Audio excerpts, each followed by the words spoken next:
So the Justice Department is conducting two separate investigations. They're doing a criminal investigation into the shooting itself. They're looking for potential civil rights violations. Separate from that, they're doing an investigation into the practices of the entire Ferguson Police Department. That's a civil rights probe as well.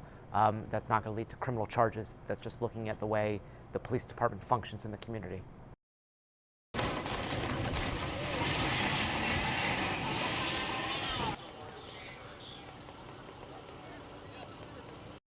So there are a couple of different facets here that have sort of been identified as potential problems. One is the racial makeup of the police department. It is a predominantly white, overwhelmingly white police department in a majority black community.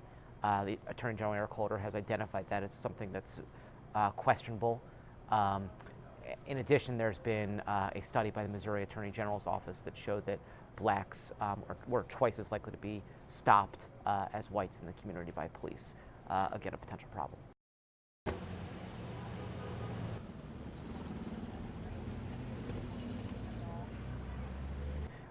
More likely that the bigger impact is likely to be this broader civil rights investigation that will look at how the police department interacts with suspects, how they stop, search, arrest individuals in the community, and there's an opportunity to refashion that police department and create new reforms that the department would have to follow.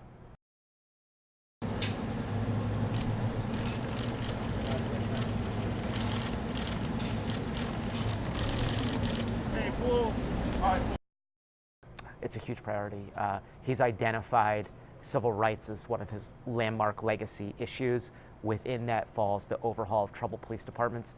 Under Eric Holder, the Justice Department has initiated roughly 20 investigations into the practices of police departments, and that's more than twice the number of investigations that were done in the 5 years before that.